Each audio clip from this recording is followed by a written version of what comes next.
the left is doing everything it can to destroy this country. Do you know what ABC did? I just saw something that almost brings me to my knees. They interviewed the man who tried to murder Ronald Reagan, who destroyed the life of Jim Brady, who put a bullet in the stomach of a brave Secret Service agent. I don't even like to say his name, because these people, wasn't he the guy that was trying to vie for the attention of Jodie Foster? Wasn't that him? This desperate, pathetic, cowardly man who destroyed so many lives, nearly killed Ronald Reagan. He's free as a bird now. He's gone. He's out. Gets to do whatever he wants. And he sat down with ABC News and gave them an interview. Told ABC's Nightline that he supports gun control. You think we're in a loony bin right now? How nuts does it have to get that a major American network sits down with a would-be presidential assassin and asks him his views about Americans and their guns? I mean, you think I'm kidding? I'm going to play this clip for you, and it's going to blow you away. It's going to blow your mind. We gotta listen to what this guy thinks about Americans and their guns.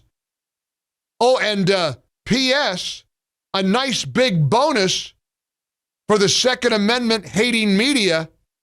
He's in favor of gun control. Shocker.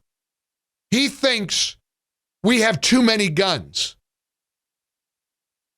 I had to look at this 5 times. I couldn't believe the clip. I played it 3 times. I said, that's not real. That is not real. First of all, is ABC going to go interview the guy that massacred all those people in Highland Park, Illinois now? You going to make him famous too, ABC? Are you kidding me? How do you make a decision like that? And I'm sorry to play it, but I have to play it for you so you know that I'm not having a stroke and making things up. Now, as we have a gun control debate in America, I've got 2 clips that are making me crazy right now. Here's the first one. Again, I don't want to mention his name. You know what his name is. You remember what he did that awful day when President Reagan emerged from a hotel in Washington, D.C., and this guy blasted away. He killed Jim Brady. I mean, it took Jim Brady many, many years of suffering and agony before he died. But I can promise you the family of James Brady believes that this guy killed him. He was confined to a wheelchair, his life completely wrecked. This irascible, they called him the teddy bear. He was a character full of life, all gnarled and tortured in a wheelchair. This poor man doing nothing than walking with his president, his boss, that awful day. The guy that did that to him is now free and giving interviews like this. And the Brady law ushered in a waiting period and background checks. Right. Especially with regard to people who were suffering mental illness. I certainly don't think the mentally ill should have access to guns. I mean, that's kind of obvious. Background checks are good and waiting periods are good. I think there's too many guns in America. And coming from you, that's quite a statement. Well, I hope it is. Coming from you, that's quite a statement. Yep, you're right. Coming from him, that's quite a statement. Mike in Connecticut. Hey, Mike. Hi, Mike.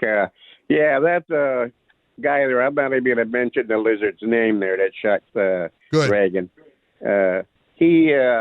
He's like all these other career criminals out there. They want gun control because they don't want our guns pointed at them when they do wrong. Right. I mean, that's exactly right. The bad guys, they're sure they love gun control. You think bad guys are anti-gun control? Boy, what a revelation that ABC came up with. This guy doesn't want, he favors stricter gun control measures. There are too many Americans with guns. Yeah, that's because if somebody was in that crowd when you started blasting away, maybe somebody would have blasted you.